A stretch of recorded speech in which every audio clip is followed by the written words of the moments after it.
Roja.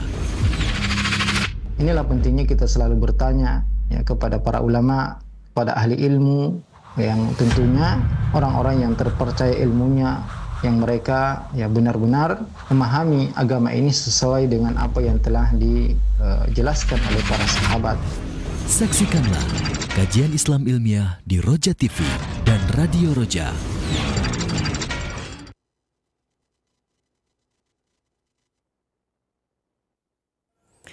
Assalamualaikum warahmatullahi wabarakatuh. Alhamdulillahi rabbil alamin.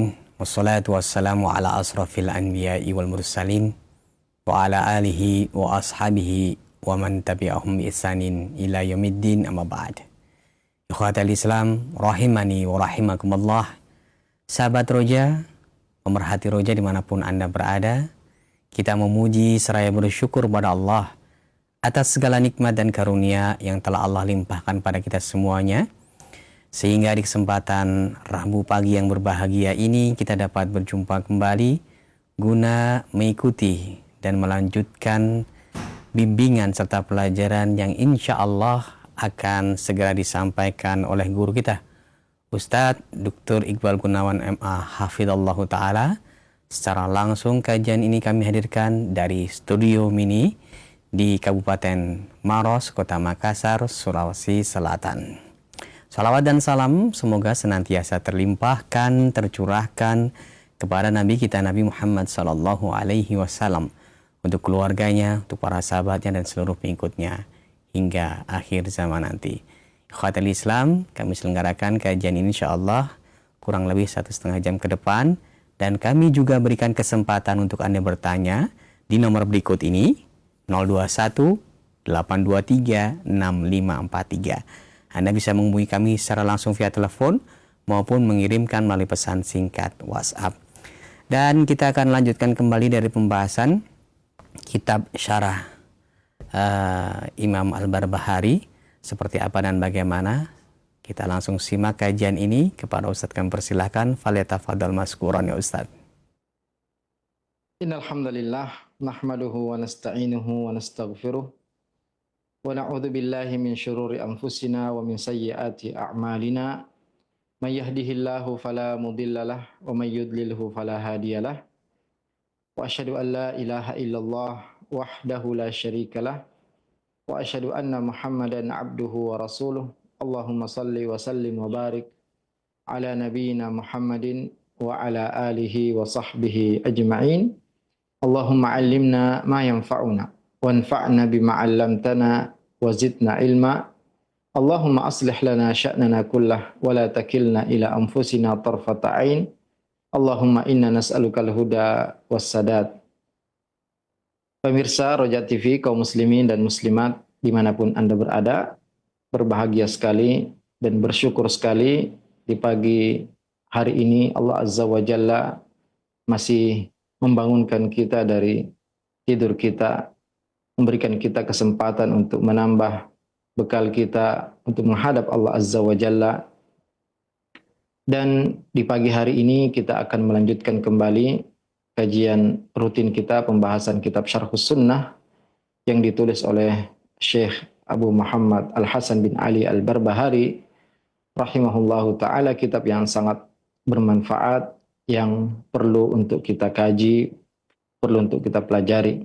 Salawat dan salam semoga senantiasa tercurahkan kepada Nabi kita Muhammad sallallahu alaihi wasallam, juga kepada seluruh keluarga dan para sahabatnya.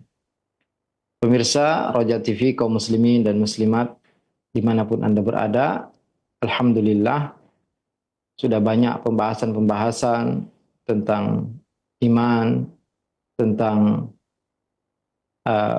hari kiamat, tentang takdir, dan berbagai hal yang berkaitan dengan akidah sudah kita bahas. Dan alhamdulillah pada pagi hari ini kita telah sampai pada perkataan Imam Al-Barbahari rahimahullahu ta'ala, wal imanu bi anna ar-rajula idza marida ajarahu Allahu ala maradihi.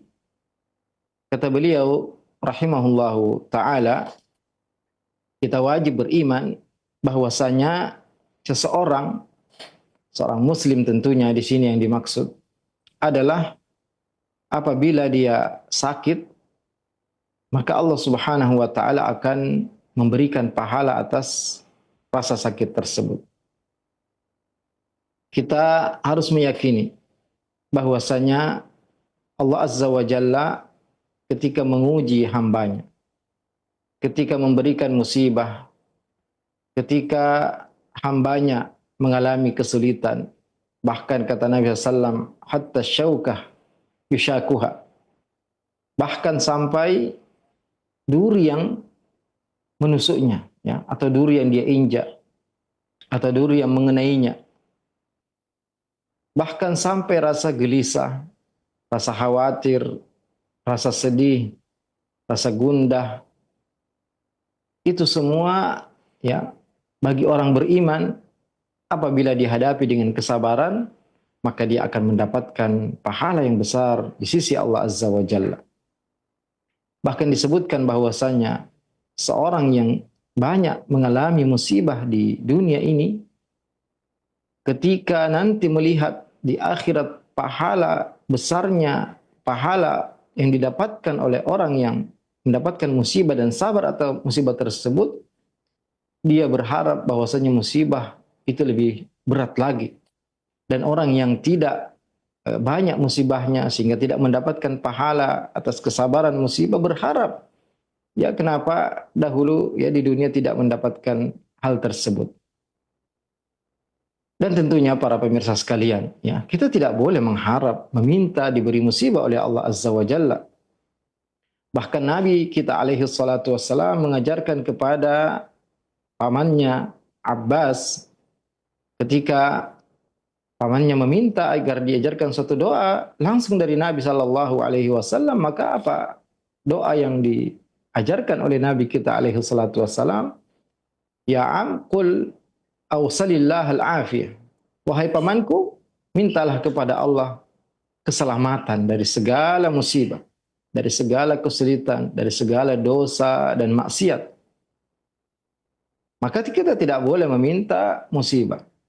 Tapi ketika musibah itu datang, ketika penyakit itu menimpa, maka kita tidak boleh mengucapkan kecuali apa yang diridhoi oleh Allah Azza wa Jalla.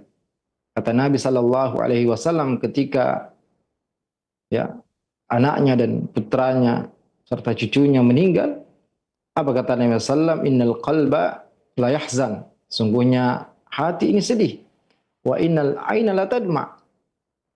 Mata ini mengalirkan air mata. Wa ma naqulu illa ma yurdi rabbana. Tapi kita tidak mengucapkan kecuali apa yang diridhai oleh Allah Azza wa Jalla. Alladzina idza asabatuhum musibah qalu inna lillahi wa inna ilaihi raji'un. Allah memuji orang-orang yang apabila ditimpa musibah mereka mengatakan inna lillah, sungguhnya kita ini milik Allah. Seluruh yang kita ya fasilitas yang kita dapatkan dari kesehatan, dari harta benda, dari tempat tinggal, dari kendaraan, ini semua milik Allah Azza wa Jalla. Maka apabila Allah ingin mengambilnya, maka inna ilaihi raji'un, sungguhnya kita milik Allah dan akan kembali kepada Allah Azza wa Jalla. Juga Nabi kita mengajarkan suatu doa yang apabila kita baca, maka kita akan mendapatkan ganti yang lebih baik. Allahumma ajurni fi musibati wa akhlif li khairan minha. Ya Allah, berilah aku ganjaran atas musibah ini dan berilah aku ganti yang lebih baik darinya. Ketika Abu Salamah, suami dari Ummu Salamah, meninggal dunia, maka Ummu Salamah pun ya berucap, siapa yang lebih baik? Laki-laki mana yang lebih baik daripada Abu Salamah? Tapi beliau tetap membaca doa yang diajarkan oleh Nabi alaihi salatu wasallam, Allahumma ajurni fi musibati wa akhlif li khairan minha. Dan Allah Azza wa Jalla menggantikan suaminya Abu Salamah dengan Nabi sallallahu alaihi wasallam. Ummu Salamah dilamar dan dinikahi oleh Nabi kita alaihi salatu wasallam, manusia terbaik. Maka para pemirsa sekalian, kaum muslimin dan muslimat dimanapun Anda berada, kita harus mengimani. Dan ini salah satu bentuk keyakinan kita yang harus kita yakini bahwasanya seorang muslim apabila dia ditimpa musibah dan bersabar, dan ini adalah tingkatan wajib yaitu seorang muslim wajib bersabar atas musibah yang menimpanya. Wa idza asabaka syai' fala taqul law anni fa'altu kadza wa kadza walakin qul qaddarallahu qadarullah wa ma syaa fa'al. Jika engkau ditimpa sesuatu yang engkau tidak sukai, maka jangan katakan seandainya saya melakukan ini, seandainya tidak melakukan ini, seandainya begini dan begitu, tapi ucapkanlah ini sudah takdir Allah Azza wa Jalla. Qaddarallah atau qadarullah, ini adalah takdir dari Allah, wa ma syaa fa'al, dan apa yang Allah inginkan pasti terjadi. Kemudian tingkatan di atas sabar ini adalah ridho, ya. Dan ini tingkatan yang lebih berat. Ridho dengan apa yang Allah Subhanahu wa taala tentukan, tuliskan dan takdirkan.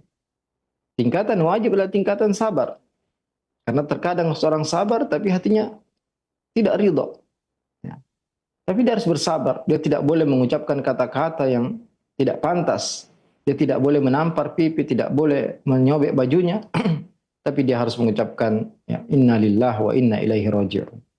Kemudian tingkatan yang lebih tinggi adalah bersyukur atas musibah. Dan inilah tingkatan yang paling berat. Sehingga ketika musibah menimpa, dia tetap mengatakan alhamdulillah ala kulli hal. Segala puji bagi Allah dalam semua keadaan. Karena dia berharap bahwasanya musibah ini adalah penghapus dosa dia dan pengangkat derajat dia di sisi Allah Azza wa Jalla. Kalaupun dia ternyata bukan orang yang banyak berdosa, maka akan diangkat derajatnya oleh Allah Azza wa Jalla.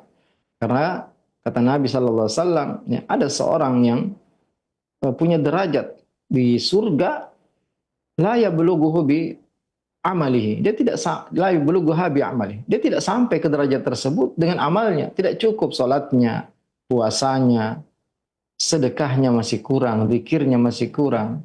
Sehingga Allah Azza wa Jalla menimpakan dia musibah-musibah untuk dia sampai ke derajat tersebut. Wa innallaha idza habba qauman ibtalahum. Dan Allah Subhanahu wa taala jika mencintai suatu kaum maka Allah akan mengujinya. Wa asyaddun nasi balan al-anbiya, dan yang paling berat cobaannya adalah para nabi. Tsummal amsal fal amsal, kemudian yang paling baik ya. Dan tentunya ya ujian itu bermacam-macam. Ada yang diuji dengan kesehatan, ada yang diuji dengan penyakit, ada yang diuji dengan kekayaan, ada yang diuji dengan kesengsaraan. Wa nabluukum bisyarri wal khairi fitnah. Kami uji kalian dengan kebaikan dan keburukan fitnah. Itu adalah ujian dari Allah Azza wa Jalla.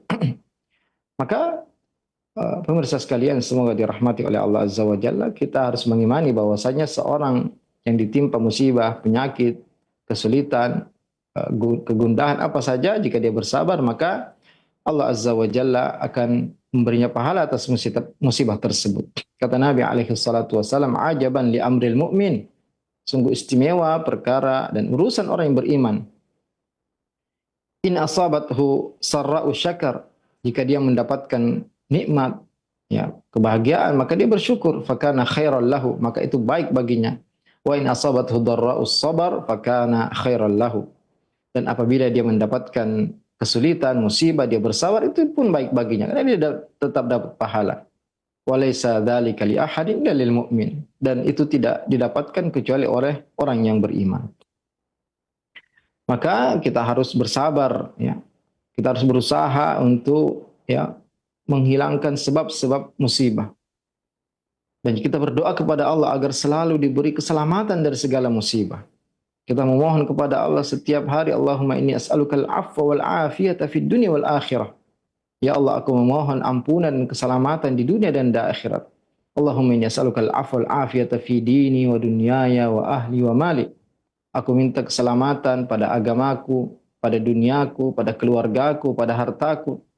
Allahumma astur aurati, ya Allah, tutuplah auratku, wa amin rawati, amankanlah rasa takutku. Allahumma hfadni, ya Allah, jagalah aku, min baini yadayya min khalfi, dari depan, dari belakang, wa an yamini wa an shimali, dari kanan dan kiriku, wa min fawqi wa a'udzubika an ughtala min tahti. Aku mohon kepadamu untuk menjagaku dari atasku dan dikecoh dari bawahku.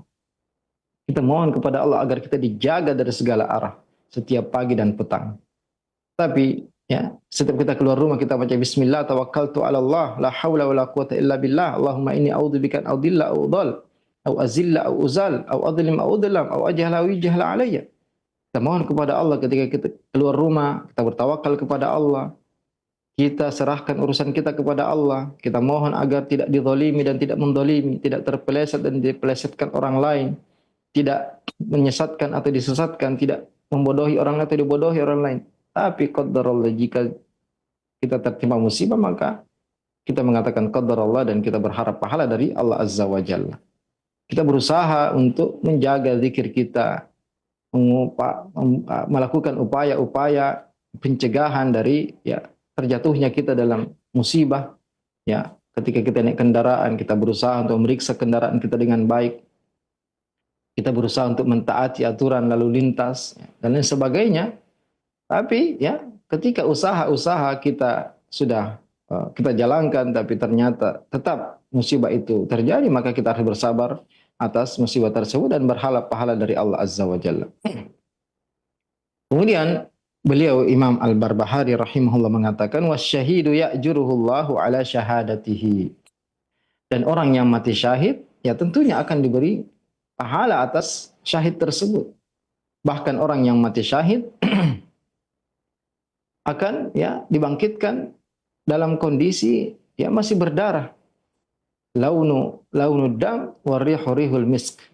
Dibangkitkan oleh Allah dalam keadaan masih berdarah, warnanya masih merah dan baunya bau minyak kasturi, minyak wangi yang paling harum. Dan seorang yang syahid meninggal di medan jihad fi sabilillah dalam rangka meninggikan kalimat Allah dalam jihad yang syar'i, bukan jihad yang sembrono, bukan yang jihad yang dipimpin oleh Khawarij, kelompok sekte sesat yang mengkafirkan kaum muslimin, yang melakukan bom bunuh diri di negeri kaum muslimin dan melakukan cara-cara yang ngawur. Tentu bukan ini yang kita maksud. Tapi jihad syar'i yang dipimpin oleh pemimpin negara, suatu negara Islam, dan juga dilakukan dengan semua syarat-syarat jihad yang disebutkan dalam kitab-kitab fikih para ulama kita. Kalau dia meninggal di medan jihad tersebut, maka dia akan mati syahid dan dia akan dibangkitkan dalam kondisi masih berdarah, tapi baunya bau kasturi. Dan al-jihad dirwatus sanamil Islam. Jihad adalah puncak amalan tertinggi dalam Islam. Dan tentunya ini adalah amalan yang berat, yang tidak sembarang orang bisa melakukannya. Dan apabila seorang meninggal di medan perang dalam rangka jihad fi sabilillah untuk meninggalkan kalimat Allah, maka dia punya hukum khusus, yaitu dikebumikan, dimakamkan dengan pakaiannya yang dia pakai. Tidak perlu disalati, tidak perlu dikafani, tidak perlu dimandikan, dan dikebumikan dengan pakaian. Adapun selainnya dari yang disebutkan oleh Nabi SAW dalam beberapa hadis, yaitu al-mabtun syahid, al-ghariq syahid, yang meninggal karena sakit perut itu dapat pahala mati syahid, yang tenggelam mati syahid, yang tertimpa runtuhan mati syahid. Maka ini semua berbeda dengan yang pertama tadi.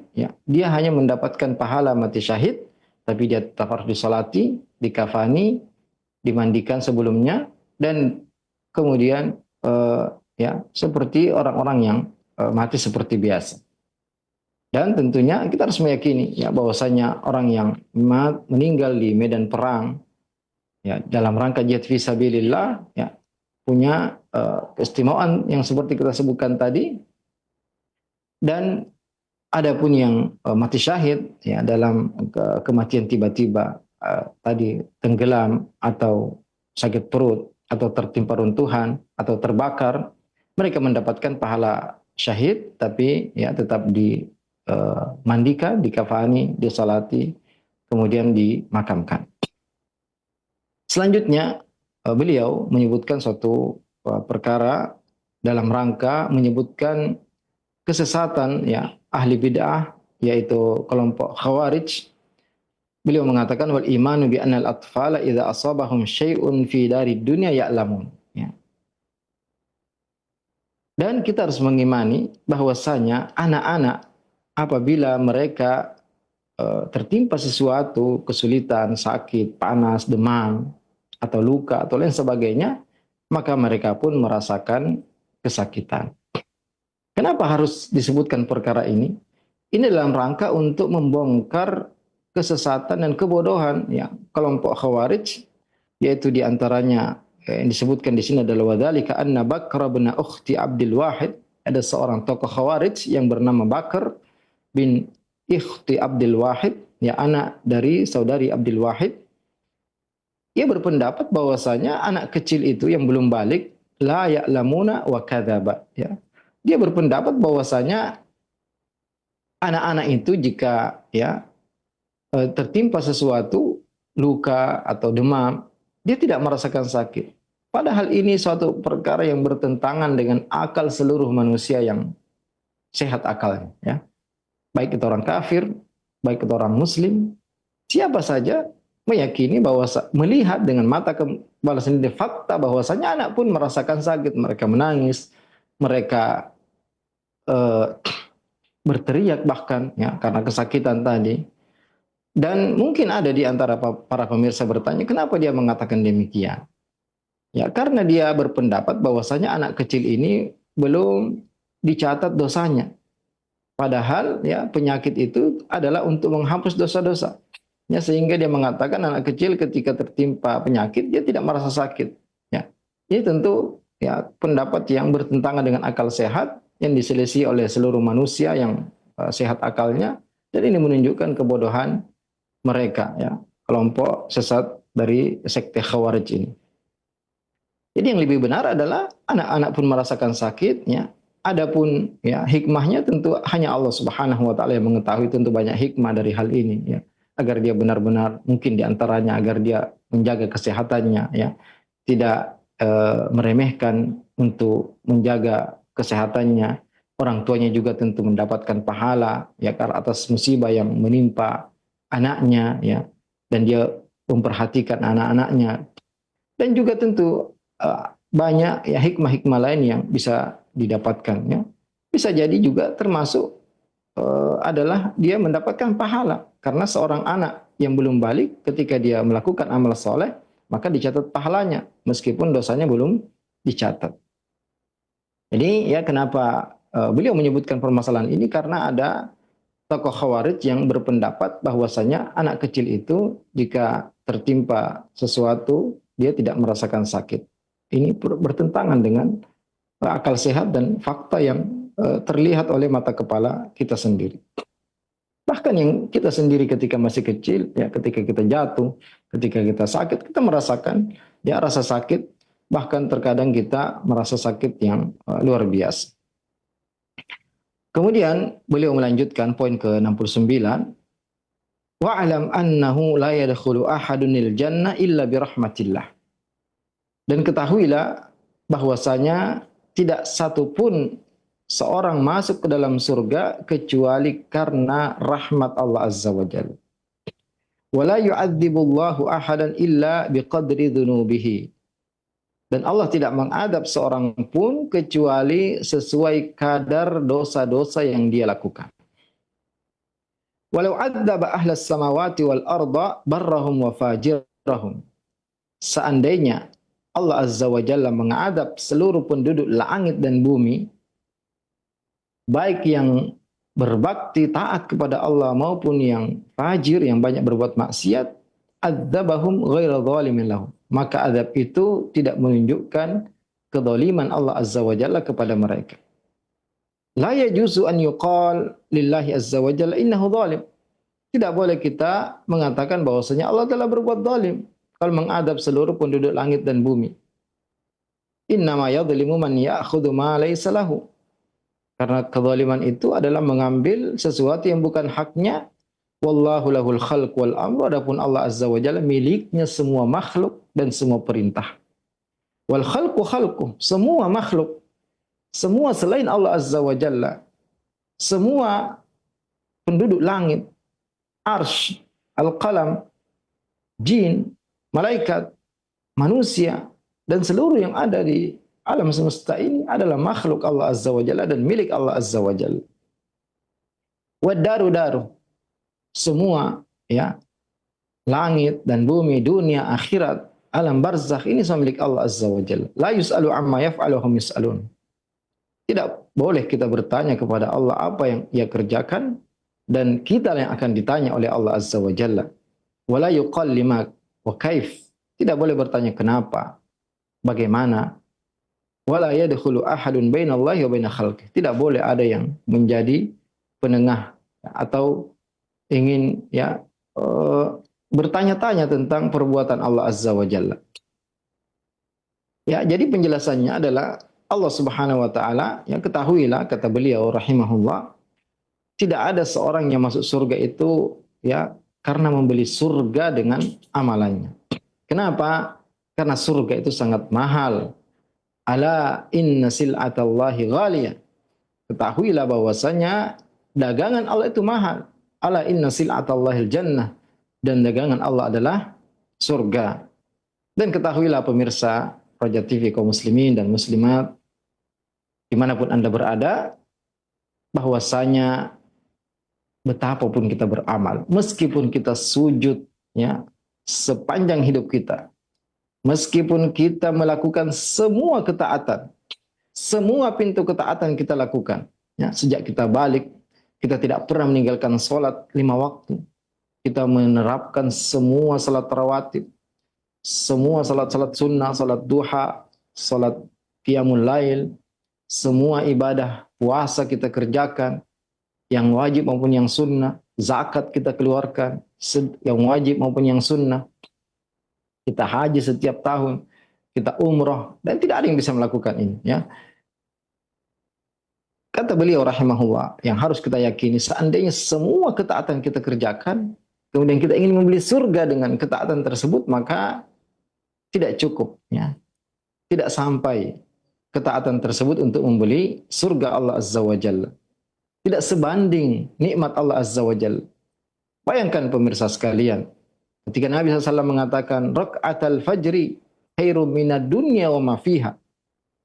2 rakaat fajar ya, sebelum subuh, setelah masuk waktu subuh, kemudian kita salat 2 rakaat, kata Nabi SAW, itu lebih baik daripada dunia dan seluruh isinya.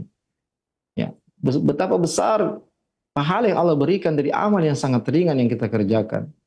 Maka tidak sebanding ya amal-amal yang kita kerjakan ini untuk membeli surga Allah Azza wa Jalla. Dan seandainya Allah ingin menghisap, menghitung-hitung nikmatnya dan membandingkan dengan nikmat yang kita dapatkan, maka tidak cukup untuk mensyukuri nikmat-nikmat tersebut. Nikmat penglihatan, nikmat pendengaran, nikmat kesehatan, nikmat tangan, nikmat kaki, nikmat tempat tinggal, nikmat menghirup udara. Ya, bayangkan ketika kita sesak napas harus membeli oksigen yang mahal. Ya. Ini tidak cukup untuk kita membeli nikmat-nikmat Allah Azza wa Jalla. Sehingga amal kita yang meskipun sangat sempurna, meskipun Nabi SAW mengatakan, wala ana, bahkan saya sendiri tidak masuk surga karena membeli surga dengan amalan saya. Padahal Nabi SAW adalah orang yang apabila salat malam sampai pecah kedua ya kulit-kulit kakinya, hatta tatafattarat qadamah. Kata Aisyah radhiyallahu taala anha, kenapa engkau melakukan ini wahai Rasulullah SAW? Bukankah telah diampuni dosamu yang telah lalu maupun yang akan datang? Kata Nabi SAW, afala akunu abdan syakura? Tidak pantaskah aku menjadi hamba Allah yang bersyukur? Maka ya kita harus meyakini bahwasanya amal kita ini tidak cukup untuk membeli surga. Maka tidak sampai untuk digantikan dengan surga. Dan surga itu sangat mahal, sangat tinggi, tidak sebanding dengan amalan yang kita kerjakan. Lalu bagaimana seorang bisa masuk surga? Seorang masuk surga, kata Nabi SAW, ya karena rahmat dan karunia dari Allah Azza wa Jalla. Kata Nabi SAW, lan yadkhula ahadun minkumul jannah bi'amalihi. Tidak mungkin, tidak bisa seorang itu masuk surga, ya membeli surga dengan amalnya. Tidak cukup. Lalu bagaimana kita memahami firman Allah Azza wa Jalla, udkhulul jannata bima kuntum ta'malun? Bukankah Allah mengatakan masuk surgalah karena amal yang kalian kerjakan? Kita harus memahami pemirsa sekalian bahwasanya la yadkhulul jannah ahadum minkum bi'amalihi, tidak akan masuk surga seorang di antara kalian bi'amalihi. Ba di sini adalah ba ats-tsaman, ya. Harga atau pengganti Maka tidak ada yang masuk surga karena membeli surga dengan amalannya atau mengganti surga dengan amalannya. Adapun udkhulul jannata bima kuntum ta'malun, masuk surgalah bima, ya, karena ini adalah maksudnya sebabnya, bisababi a'malikum. Jadi seorang masuk surga itu karena amal. Dan amal inilah yang mendatangkan rahmat Allah Azza wa Jalla, yang mendatangkan karunia Allah Azza wa Jalla, maka wajib bagi kita untuk beramal. Dan seorang yang tidak mendatangkan sebab, maka dia pun tidak akan mendapatkan rahmat Allah Azza wa Jalla. Maka wajib bagi kita untuk beramal. Wajib kita untuk melaksanakan ketaatan-ketaatan kepada Allah Azza wa Jalla. Karena itulah yang akan mendatangkan rahmat Allah, dan rahmat Allah lah yang memasukkan kita ke dalam surga. Dan beliau mengatakan wala yu'adzibullahu ahadan illa biqadri dzunubih. Allah tidak mengadab seorang kecuali sesuai dengan kadar dosa yang dia lakukan. Maka pemirsa sekalian, surga itu adalah karunia Allah Azza wa Jalla, fadlun minallahi Azza wa Jalla, rahmat dari Allah, dan amal adalah sebab kita masuk surga. Adapun penduduk neraka, mereka masuk neraka karena dosa-dosa yang mereka lakukan, karena maksiat yang mereka kerjakan, dan mereka tidak diadab kecuali sesuai dengan kadar dosa yang dia lakukan. Seorang yang tidak menyembah Allah sama sekali, ya, seorang yang mempersekutukan Allah Azza wa Jalla, maka dia akan kekal di neraka. Adapun yang masih punya tauhid, maka dia akan diadab di neraka sesuai dengan kadar dosanya, dan apabila dia sudah bersih, maka akan dikeluarkan dari neraka. Maka surga itu adalah rahmat karunia dari Allah, adapun neraka adalah karena keadilan Allah Azza wa Jalla. Jadi tidak ada seorang pun yang dizalimi oleh Allah Azza wa Jalla. Kemudian ada satu perkara yang mungkin sebagian dari kita, ya, masih asing, ya, mendengarkan perkara ini. Walau anna ahlas samawati wal ard barrahum wa fajirahum adzabahum ghaira zalimin lahum. Ya. Kalau Allah ingin mengadab seluruh penduduk langit dan bumi, maka azab itu, ya, tidak menunjukkan kezaliman Allah Azza wa Jalla. Ya, ini adalah lafaz hadis Nabi SAW. Ya, kata Nabi SAW, "Lau anna Allah adzaba ahla samawatihi wa ahla ardi." Seandainya Allah mengadab seluruh penduduk langit dan penduduk bumi, la'adzabahum wa huwa ghairu zalimin lahum. Sungguh Allah akan mengadab mereka dan Allah tidak dikatakan zalim kepada mereka.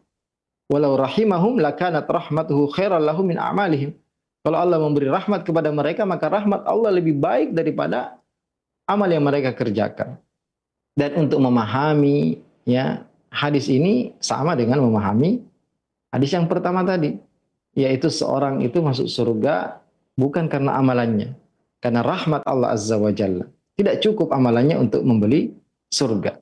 Sehingga kalau Allah ingin, ya, menjual surga dengan amalan, maka amalan tidak cukup. Dan ketika amalan itu tidak cukup, tidak cukup untuk membayar karunia rahmat surga Allah Azza wa Jalla, maka mereka berhak untuk diadab. Tapi karena Allah Azza wa Jalla merahmati orang-orang yang beriman, merahmati orang-orang yang beramal soleh, maka Allah Azza wa Jalla masukkan mereka ke dalam surga. Adapun orang-orang banyak berbuat dosa, diadab karena dosa yang mereka lakukan. Dan Allah Subhanahu wa taala mengharamkan kezaliman atas dirinya.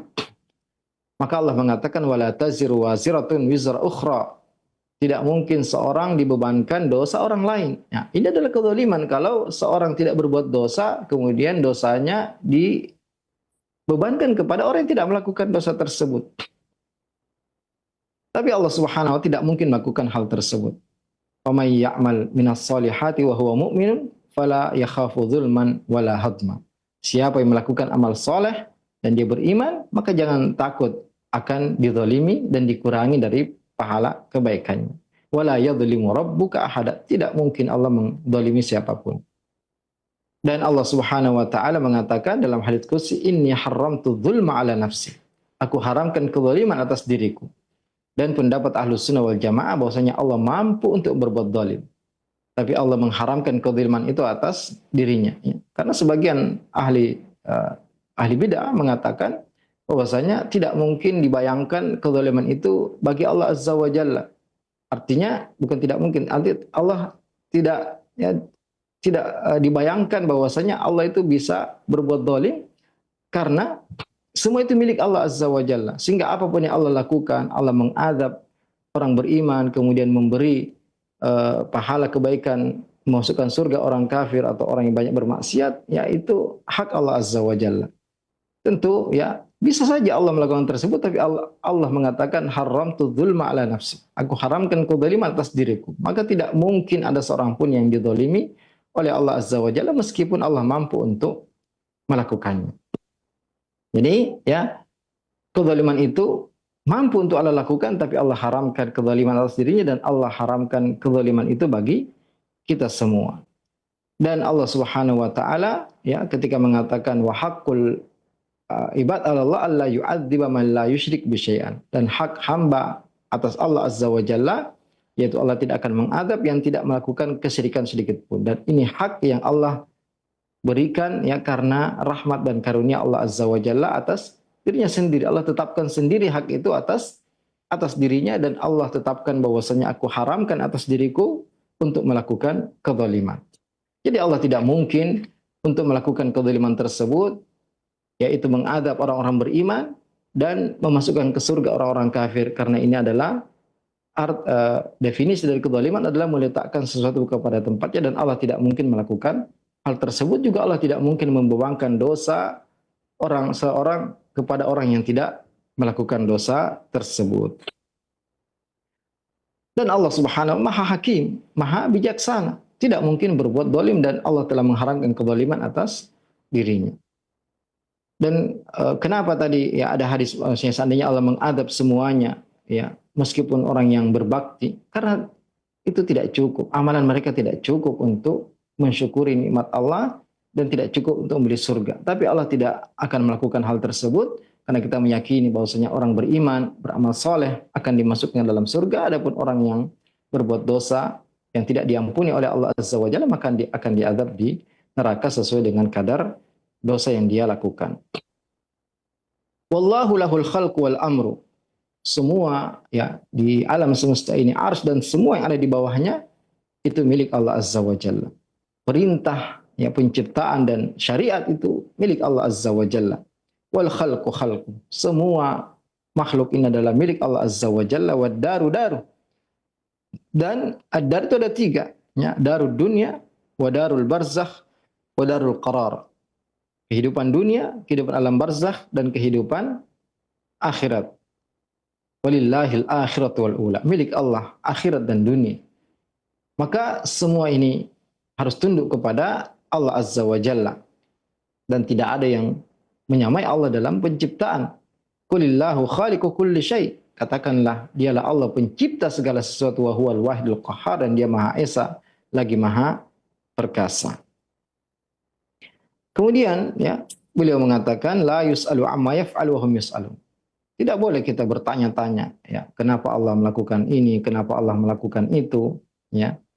Karena tidak semua kita bisa mengetahui apa hikmah dari apa yang Allah Subhanahu wa taala kerjakan. Juga karena Allah Subhanahu wa taala sempurna semua perbuatannya. Maka tidak ada kekurangan. Kenapa seorang ditanya, ya kenapa begini, kenapa begitu, kenapa diaudit, diperiksa? Karena tidak ada manusia yang sempurna. Adapun Allah Azza wa Jalla maka tidak ada kekeliruan, tidak ada ketimpangan, tidak ada kesalahan sedikit pun dari apa yang Allah Subhanahu wa taala kerjakan. Maka di samping karena Allah Maha Agung, Maha Besar, tidak pantas kita bertanya kenapa Allah melakukan ini dan itu. Juga karena tidak mungkin ada kekeliruan dan kesalahan dalam perbuatan Allah Azza wa Jalla, maka tidak perlu bertanya kenapa atau bagaimana ya Allah melakukan ini, bagaimana Allah melakukan itu, kenapa Allah mensyariatkan ini, ya, kenapa Allah mensyariatkan itu. Ini adalah pertanyaan yang tidak boleh kita tanyakan. Kalau kita mengetahui hikmah sebagian dari apa yang Allah kerjakan, maka itu ya alhamdulillah. Tapi kalau tidak, maka kita harus meyakini bahwasanya tidak ada yang Allah Subhanahu wa taala kerjakan kecuali berdasarkan hikmah, ya. Tidak mungkin Allah melakukan sesuatu itu sia-sia. Semoga apa yang kita pelajari pada pagi hari ini bermanfaat bagi kita semua dan menambah wawasan agama keislaman kita dan keyakinan kita tentang rahmat karunia dan keadilan Allah Azza wa Jalla. Barakallahu fikum. Ya, saya kembalikan kepada akh yang berada di studio Roja Assalamualaikum warahmatullahi wabarakatuh. Assalamualaikum warahmatullahi wabarakatuh. Allah yubarik fiik Ustaz, jazakallahu khairan. Terima kasih atas kesediaannya meluangkan waktu di tengah-tengah kesibukan beliau di dalam mengajar dan berdakwah untuk kembali membimbing dan menyampaikan pembahasan dari masuk surga hanya karena rahmat Allah. Selanjutnya kami berikan kesempatan, silahkan untuk Anda yang bertanya seputar pembahasan ini. Kami tunggu di line telepon 0218236543 atau pesan singkat di 081. Mohon maaf di 0218236543. Anda juga bisa kirimkan pesan singkat. Silahkan telepon yang pertama. Halo. Assalamualaikum warahmatullahi wabarakatuh. Waalaikumsalam warahmatullahi wabarakatuh. Dengan Bapak siapa ini? Di mana, mohon maaf? Singkawang, Kalimantan Barat. Silakan Saudara Rizal, pertanyaannya. Assalamualaikum Ustaz. Abang Ustaz, ana ingin menanyakan ini Ustaz. Salah satu sabda Rasulullah SAW bahwa seluruh umatku akan diampuni kecuali mujahirun, yaitu berbuat dosa secara terang-terangan. Abang Ustaz, mohon penjelasan yang dimaksud mujahirun itu bagaimana? Sekon jodoh kelahiran. Assalamualaikum warahmatullahi wabarakatuh. Waalaikumsalam warahmatullahi wabarakatuh. Fadhil ya Ustaz. Penting ya, dan berkaitan tentunya dengan tema kita pada hari ini ya. Beliau bertanya tentang sabda Nabi alaihi salatu wassalam, kullu ummati mu'afa illa al-mujahirun. Semua umatku itu akan diampuni, dimaafkan oleh Allah Azza wa Jalla, kecuali orang yang terang-terangan menampakkan maksiatnya. Dan ini menunjukkan bahwasanya karunia, rahmat, ampunan Allah Azza wa Jalla itu sangat luas. Sebesar apapun dosa, sebanyak apapun dosa, bahkan seandainya seorang datang dengan membawa sepenuh bumi dosa, maka Allah akan membawa sepenuh itu pula ampunan. Dalam hadis lain, lau balagat dzunubuka ananas sama, kalau dosamu sampai ke langit, maka Allah akan tidak peduli jika engkau datang dalam keadaan tidak membawa dosa kesyirikan. Tapi ya ada di antara umat Muhammad SAW yang tidak diampuni atau sulit untuk diampuni oleh Allah Azza wa Jalla, yaitu orang yang bangga dengan dosanya, orang yang memamerkan dosanya. Dan waliyadzubillah, kita dapati banyak dari manusia saat ini yang terang-terangan, bahkan sebagian mereka ada yang mengatakan, pesankan saya, waliyadzubillah, dia mengatakan minta untuk dipesankan kamar di neraka. Benar-benar ketika dia berbuat dosa, berbuat zina, dan berbuat pelanggaran-pelanggaran dosa besar, bahkan dia ya membuat acara podcast dan menceritakan dosa tersebut. Dia tujuannya tidak lain dan tidak bukan agar seorang menganggap dosa itu biasa, remeh, dan agar orang lain juga mengikuti ya kesesatan, kemaksiatan yang dia kerjakan. Maka ya ini menunjukkan bahwasanya ini dosa besar. Tentunya jika dia benar-benar sudah taubat, kemudian taubat nasuha, memenuhi syaratnya, dia menyesal, tidak mengulangi lagi, kemudian berazam untuk segera meninggalkan, kemudian menyesal dan berazam untuk tidak mengulangi lagi. Jika berkaitan dengan orang lain ditinggalkan, maka tentunya selama matahari belum terbit dan sebelah barat dan nyawa belum sampai di kerongkongan, maka semua akan diampuni oleh Allah Azza wa Jalla. Jadi yang maksud tidak diampuni adalah sulit untuk diampuni, sulit untuk bertaubat, karena terang-terangan, bahkan mengajak. Seharusnya ketika seorang melakukan dosa, dia sembunyikan, dia menyesal, dia tidak mengajak orang lain, dan tidak ada seorang yang lepas dari dosa. Tapi orang yang beriman, orang yang bertakwa, ketika dia melakukan dosa, dia tidak tampakkan, dia sembunyikan, dia tidak terus-menerus melakukannya, dan tidak mengajak orang lain untuk melakukannya. Adapun yang terang-terangan tadi, ya, dia tidak malu, dia bahkan mengajak orang lain, maka ini sulit diampuni oleh Allah Azza wa Jalla.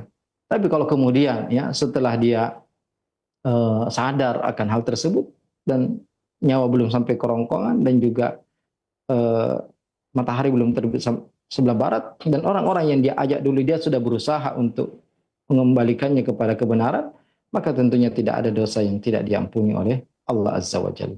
Barakallah. Barakallah Ustaz, terima kasih atas nasihat dan jawabannya untuk penanya khususnya dan juga kita yang menyimak pada kesempatan pagi hari ini. Selanjutnya kami akan bacakan dari pesan singkat dari hamba Allah yang bertanya. Assalamualaikum warahmatullahi wabarakatuh ya Ustaz. Saat ini seringkali kita lihat pemuka agama atau orang yang dianggap berilmu memberikan ijazah amalan atau doa kepada jamaahnya dengan meyakinkan bahwasanya apabila dikerjakan secara rutin di waktu tertentu, maka dia jamin akan masuk surga. Dan hal ini banyak diikuti oleh jamaah dan masyarakat yang suka mengakses juga di dunia maya berkaitan dengan dakwah-dakwah mereka. Bagaimana kita menanggapi fenomena tentang ijazah doa dan amalan ini, Ustaz? Silahkan. Ini juga pertanyaan yang sangat penting untuk kita tanyakan, dan Allah Azza wa Jalla berfirman, fas'alu ahla dzikri in kuntum la ta'lamun. Bertanyalah kepada ahli ilmu jika kalian tidak mengetahui. Ini adalah salah satu ya praktek-praktek yang tentunya sangat bertentangan dengan apa yang kita ya sebutkan tadi. Jika Nabi Shallallahu Alaihi Wasallam saja tidak masuk surga kecuali karena rahmat Allah Azza wa Jalla, apalagi selainnya.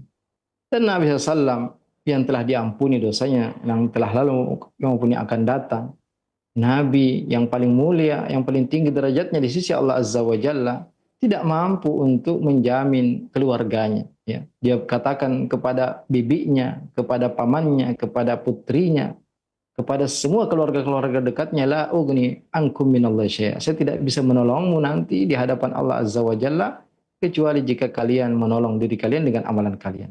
Tidak mampu memberi syafaat untuk memasukkan ke dalam surga pamannya yang telah membelanya, yang telah melindunginya, merawatnya sejak kecil, ya, kecuali hanya diringankan azabnya di neraka.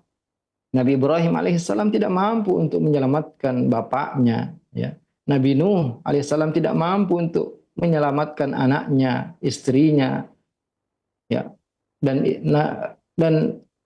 banyak dari kalangan nabi yang ternyata ya keluarga dekatnya pun tidak selamat, ya, dalam ayat-ayat Al-Qur'an. Apalagi ya manusia, dia bukan nabi, dia bukan sahabat, dia bukan siapa-siapa, kemudian ingin menjamin surga, maka ini suatu ya kedustaan yang besar.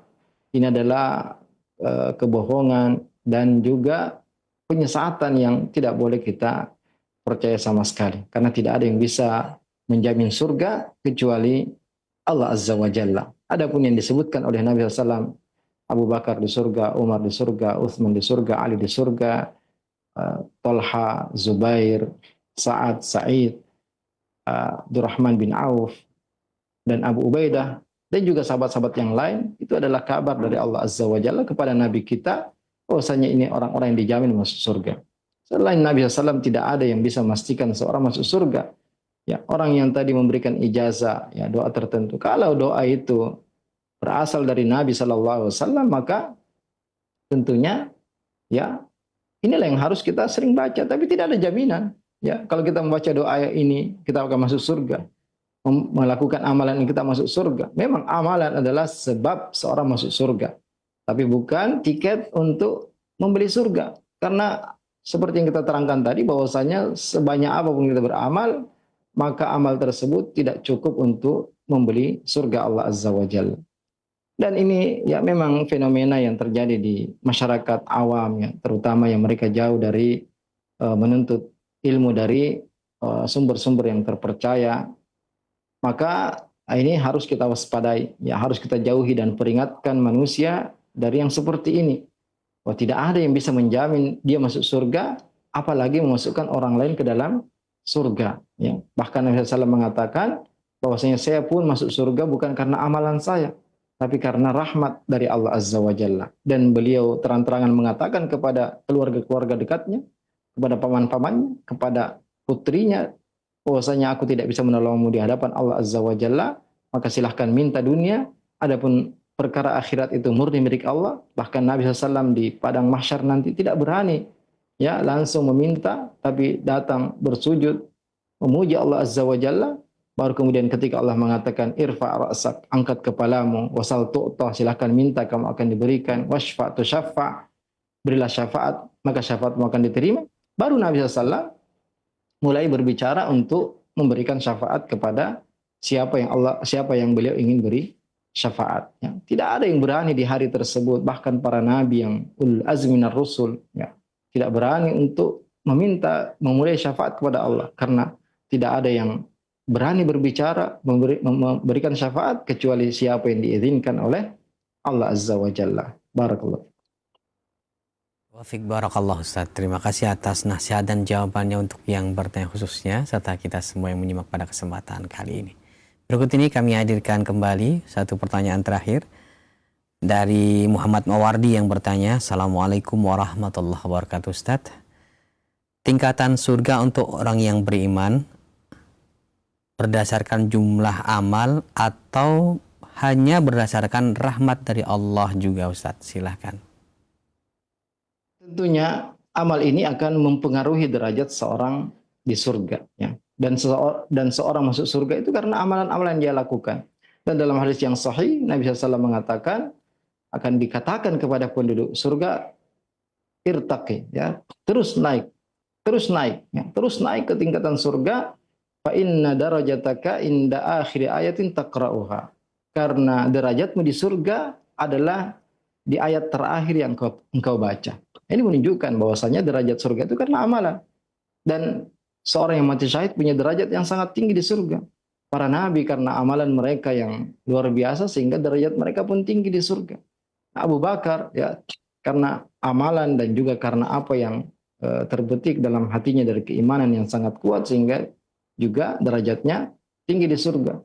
Juga ya orang-orang yang beramal soleh kemudian mengikutkan anaknya, kemudian nanti di surga ternyata berbeda tingkatan dan dia memanggil, memberi syafaat supaya digabungkan. Nah, ini semua adalah tentu karena amalan-amalan.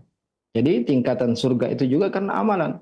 Karena banyaknya ayat yang kita hafal dan kita amalkan, yang kita baca, sehingga derajatmu semakin tinggi. Demikian pula karena amalan tinggi, karena mati syahid, berjihad di jalan Allah Azza wa Jalla, karena ya sedekah yang banyak, ya, dan ikhlas tentunya. Karena ibadah itu bukan hanya banyaknya, bukan hanya kuantitasnya, tapi kualitasnya yang lebih penting. Bisa jadi kuantitasnya besar, tapi kualitasnya kurang karena kurang ikhlas. Dan juga para sahabat, ya, mereka meskipun kita berinfak dengan satu gunung emas tidak sebanding dengan infak mereka, ya, 2 telapak tangan atau setengahnya, karena keikhlasan mereka, karena jihad mereka. Juga karena mereka yang pertama kali melaksanakan kebaikan ini dan dicontoh oleh umat-umat setelahnya. Ya, tentunya kita harus semangat beramal dan lebih semangat lagi memperbaiki amalan kita, mengikhlaskan dan menyesuaikan dengan sunnah Nabi SAW agar derajat kita lebih tinggi di surga. Dan Nabi SAW berpesan kepada kita, idza sa'altumul jannah fas'alul firdaus. Kalau kalian minta surga, mintalah surga yang paling tinggi.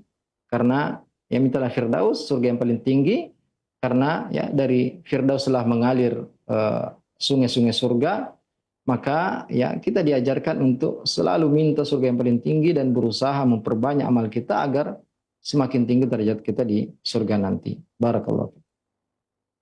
Wafik barakallahu Ustaz. Terima kasih atas kesediaan Ustaz untuk menampung dan menjawab beberapa pertanyaan yang telah masuk di kesempatan pagi hari ini. Semoga membuka cakrawala kita berkaitan dengan pemahaman dinul Islam yang lurus dan benar ini. Dan nampaknya pertanyaan terakhir tadi menutup pertemuan kita. Sebelum kami akhiri, mohon Ustadz memberikan ihtitam. Fadhal ya Ustadz. Alhamdulillah pemirsa Roja TV kaum muslimin dan muslimat dimanapun Anda berada, saya terus mewasiatkan kepada diri saya sendiri dan semuanya untuk selalu berusaha meningkatkan ketakwaan kita kepada Allah Azza wa Jalla. Saat ini kita berada di bulan Dzulqa'dah, salah satu bulan haram dan bulan haji. Kita akan menghadapi juga bulan Dzulhijjah, hari-hari yang sangat disukai dan dicintai oleh Allah, amal soleh dilakukan di dalamnya. Bahkan ya siangnya 10 pertama di bulan Dzulhijjah itu lebih mulia daripada siangnya 10 terakhir di bulan Ramadan. Maka mari kita untuk ya selalu berusaha meningkatkan kualitas dan kuantitas amalan kita dan terus bersemangat untuk menuntut ilmu syar'i, ya, tentunya semua disiplin ilmu, terutama ilmu akidah, ilmu fikih dan ilmu agama secara umum. Karena Nabi SAW bersabda, man yuridillahu bi khairan yufaqqih fid din. Siapa yang inginkan untuknya kebaikan, Allah inginkan untuknya kebaikan, maka Allah akan pahamkan dia kepada agama. Sehingga ya alhamdulillah sarana sangat dimudahkan sekali oleh Allah Azza wa Jalla. Terus bersemangat, terus berdoa kepada Allah agar kita istiqomah. Barakallahu fikum. Assalamualaikum warahmatullahi wabarakatuh. Waalaikumsalam warahmatullahi wabarakatuh. Jazakumullahu khairan wa barakallahu fikum kepada Ustadz Dr. Iqbal Gunawan MA Hafidhallahu Ta'ala yang telah berkenan untuk menyampaikan bimbingan dan pelajaran di tengah-tengah kesibukan beliau mengajar dan berdakwah.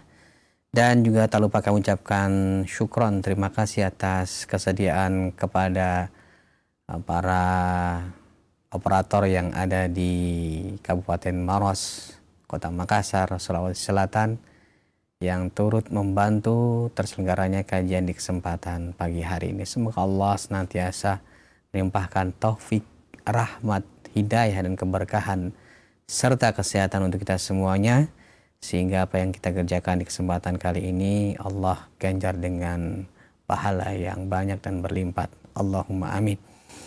Jazakumullahu khairan kami ucapkan kepada sahabat Roja dimanapun Anda berada yang telah bersabar mengikuti dari awal hingga akhir pelajaran ini. Semoga Allah berikan kemudahan untuk kita bisa mengambil manfaat atau faedah dari penjelasan Ustadz tadi. Kami akhiri pertemuan ini. Subhanakallahumma bihamdika asyhadu alla ilaha illa anta astaghfiruka wa atubu ilaik. Wassalamualaikum warahmatullahi wabarakatuh.